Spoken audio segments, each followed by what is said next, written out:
this was started by Hamas leaving the Gaza Strip, entering Israel and slaughtering innocent people. This wasn't a military strike. They had that opportunity, but they chose to target innocent people. Israel is completely within its rights. They still have hostages. They are completely within their rights to go in and destroy Hamas as an entity. Well, let's get two other different perspectives as well on this. In a few moments, we'll talk to an Israeli government spokeswoman. First up, though, joining me right now, I'm delighted to say, is Dr Atef Alshaer, who's a senior lecturer in Arabic and Cultural Studies at the University of Westminster. Good afternoon to you, sir. Good afternoon. Atef, what did you make of what the Secretary-General had to say at the UN? He said clear violations by Israel of international humanitarian law in Gaza. These attacks by Hamas didn't happen in a vacuum, and the Palestinian people have been subjected to 56 years of suffocating occupation. Was he, to all intents and purposes, despite his denial, actually justifying this massacre? I don't want to talk about justification. I think what he said was entirely commonsensical, entirely within international law, and it's entirely justified what he said. I don't think you can see just this incident that happened in starting history from the 7th of October. I think you have to look at the Israeli occupation. You have to look at the immense suffering that is being imposed on the Palestinians.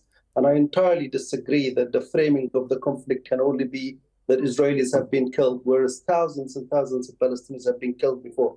Any killing of civilians, obviously, I'm naturally against it, and it's something tragic and of course not acceptable. But what I'm saying is that the Palestinians have been under occupation, and this is the true context that he has brought to bear. And I think it's important context to take matters. Into account. We understand context matters. However, I would not draw a moral equivalence personally between a bombing that is aimed at a military target, in which there is, awful phrase, but it's one that everyone knows what it means, collateral damage, where civilians do die. They've not been targeted, but it is known and expected that there will be civilian deaths as a result of that targeting of that military target. And people deliberately going into a kibbutz, a music festival, and deliberately and brutally with their own hands targeting civilians, innocent babies, children, elderly, taking hostages and the like. For me, I think in any court of law, if this came into court where I was sitting on a jury, there would be a moral difference between those two. Do you think there's a moral difference? I really hope there's a court of law that looks at the facts carefully and deliberates. Do you think there's no difference? Rather than making statements. I disagree with the characterization. I know from my family in Gaza, I know people who have been killed who have nothing to do with this. I know that there are more than 2,000 children in a very small strip of land who have been killed. Women who have been killed, children, young people, all sorts of people have been killed. I just want to clarify.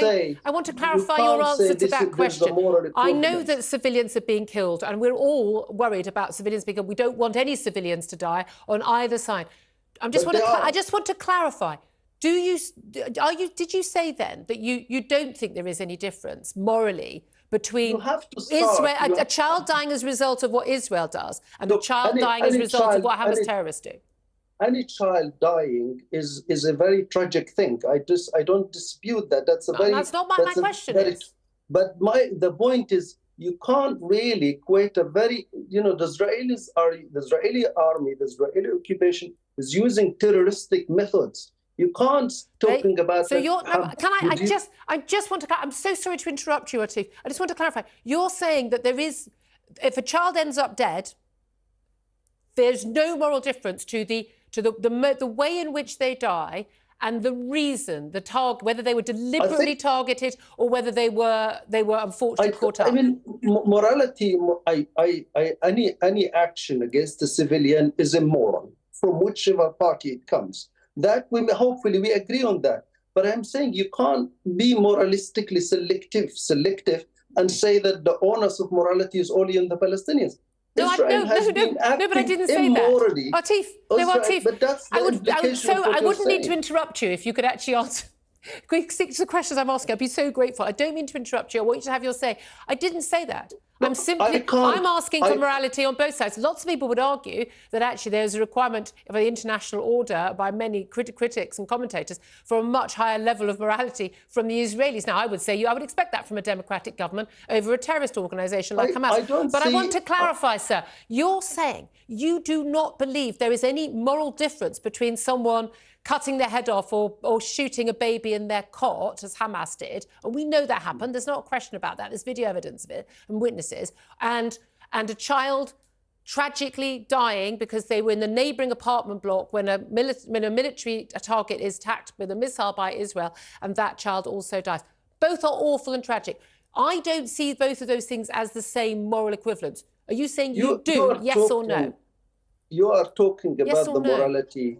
You are talking about the morality of Israel. Israel is not exactly a democratic state. I'm asking your morality. I'm asking about what you think. My morality, any killing of any kind outside the court of law, or even, I'm not even against judicial sort of based killing of any kind, to put it clearly. But I'm saying any killing of civilian is immoral. But I'm saying you are saying Israel is a democracy. The way you are equating it, it's presiding and killing Palestinians as we speak.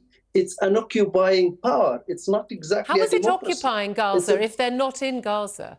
They were occupying Gaza, but they're no longer. They withdrew. No, Julia, it's been blockading Gaza for more than... That's not an occupation, though, is it? The United Nations... No, it's a fictive occupation. In international law, this is an effective occupation.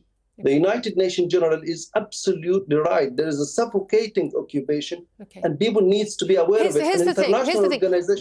Do we know why Israel chose to basically seal off those borders, seal off the land border, seal off the sea border? Because the reason they've given, and it would seem to be pretty well justified after the events on October the 7th, was because the Hamas, a terrorist organisation that wants the destruction of the State of Israel and all Jewish people, is in charge. It's in their charter.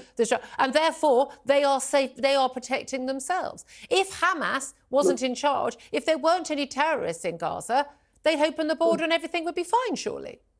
So what is happening in the West Bank then? There's killing every day in the West Bank by the Israeli occupation. They are killing people everywhere, and there's no Hamas there. It's the occupation. If you ignore the occupation, which is the real framework for the whole discussion that we should be having, this is the last occupation on earth. It's been killing Palestinians for many years, and there is no Hamas in the West Bank. And why doesn't Egypt let the aid in? I mean, Egypt's a fellow Arab nation. We talk about, the Israelis don't care about the Palestinians, apparently. You'd think the Egyptians might, wouldn't you? Why don't they open the Rafah crossing properly, and let in more than, 12 aid trucks? I'm sure Egyptians care about the Palestinians, and I'm sure the Egyptian government doesn't. But they're also the Rafah crossing has been bombed 4 times. I mean, there is an effective impediment that is being imposed on the Egyptians by the Israelis, by the bombing. What about, just finally, I'm going to go to our Israeli government representative, but just final question to you. When the Israelis say, look, we don't want electricity and fuel and food and other stuff going in because Hamas use it for themselves, they've got their own stockpiles of this stuff, they've been stockpiling for ages, they could provide the energy and the food and the water to the people in hospitals and people in need, they could help the people, they choose not to, they choose to keep it for themselves, and we don't want any aid to go in that the terrorists can use to fight our soldiers. What do you say to that argument? Well, Israel is imposing a collective punishment which is against international law. It's a clear violation of international law. Israel is in charge of Gaza, water, electricity. Palestinians do not have sovereignty, neither in Gaza nor in the West Bank. Israel controls almost every essential of life that gets into these territories. So Israel has a moral obligation, but of course it's acting utterly, colossally immorally to provide these things for the civilian population. I'll put some of those points to our next guest. I'm Dr Atef Alshaer. Appreciate you joining us. I hope that your family members and others in Gaza will be safe, and I wish you the very best. Thank you for joining us.